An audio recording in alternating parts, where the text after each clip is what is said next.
I want to talk a little bit about what modern money looks like, because it's not just about the literal cash. And you talked about it a bit, but equity in your company, RSUs if you work at a corporation, Yeah. Assets that you have. You actually mentioned the social handle that this woman had. So can you give a couple more examples of how we define modern money looks like? All of those things. Any business interest that you have, we increasingly see people that have LLCs and S Corps, even if they're working like a full-time job somewhere else, they may have a side business, whether that's in real estate or it might be like a content creator or whatever. And then there's assets as part of that. So we've had customers that are singer-songwriters. And so are their songs their IP? Yeah.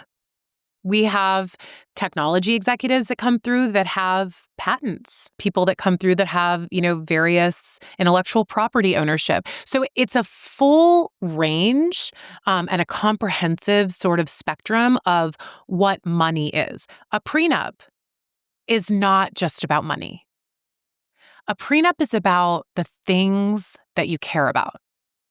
Money is one of those things, right? It's your income, it's your savings, it's your 401k, your retirement, but it's also collectibles. Yeah. It's handbags, it's Labubus, it's your, Warriors season tickets. I did have assets when I got married. You had assets.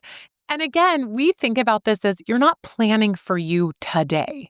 Right. You're planning for the future you, right? That has ambition and is working hard and is investing in yourself. A prenup is not just about money. It's about what you care about. You care about your pet. You may care about, your first apartment that you bought on your own when you were able to kind of save enough to make that happen. Your retirement you've been investing in. And we see a full range of things that may be totally different than kind of what your portfolio looks like, but are the most important things to someone. For the person who feels like they have less than the person that they're marrying, I will say that was my interpretation of a prenup, is one person's protecting something that the other person doesn't have. What do you say to the person that's like, well, I don't really have much to protect, so do I have to go through this process? This is protecting the future you. So we're in the midst of what is called the Great Wealth Transfer. I mean, women are set to inherit $80 trillion of a wealth transfer from family members, from spouses who will probably die before they do and transfer that wealth. And that's happening. Like, we're at the beginning of that shift. And that's in the next 20 years, right? That's in the 2048? Yeah, that's in the next 10 to 20 years. So that's a future you thing. $80 trillion. $80 trillion. And the numbers they vary depending on the source. That's a UBS source. Right. But that's so important to think about because that's a future detail that is quite important that you would have wished that you had considered in the process or at least talked about it. The other thing to remember is, if you're someone like me and you're starting a company, today, that company may be something completely different than we hope it will be in 5 or 10 years. Don't we all hope? So again, this idea of, well, I don't have much or I don't have, as much as this person, even more reason to get to the table and have the conversations, right? We don't want it to be adversarial. We don't want to see couples, you versus me. It's that conflict point. Yeah. This is like, hey, transparency, openness, let's have the conversation and the dialogue. So we go into these things hoping for the best. I mean, like we always say, we want this to be the best agreement that you never have to use. Yeah. But you'll be happy you had it. Right.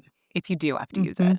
It's just like any agreement you go into when you take a new job.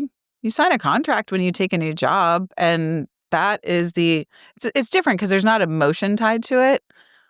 But you're not going to go into a new job without knowing what the details and what both parties are agreeing to. So expectations can be set in a way that it's equal understanding. That's such a great analogy because if you look at how people go into new opportunities or whatever it might be, often there's this mindset of, I'm so lucky to be getting this offer.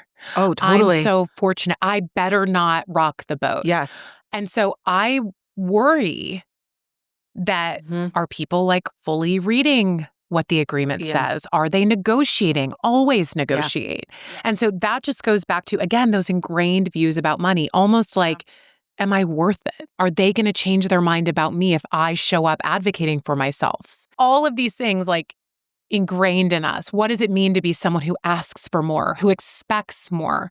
Is that an attractive trait? Do we think that that's a quality that will make us likable to other people? And I think that there's a big preoccupation with this. And there are ways to navigate these things, particularly for women, right, that are savvy and well-researched and thoughtful. This is not advice to just like shoot from the hip and just, I need to do this and I need to do that and here's why and I need to do it for me. There's a framing and a methodology to all of this. Yes. In any conversation. And it really benefits all of us to, become great at that skill. Yeah. In many ways, it's an extension of sales and how you, 1,000%. right? And you've got to know your audience. I totally your agree. time, your moment, the context, the audience. Yeah. It is not always the right time to negotiate for a raise. That is such a great piece of advice. It might be in like a few months. Yeah. Or at the end of the quarter or when you've, been asking. But these are conversations you kind of build into. And so if you don't have the conversations and you're not on the same page about money, whether it's at home or at work, it's pretty tough to come from behind. And that's what I'm encouraging people to kind of be more open about these topics that are very difficult.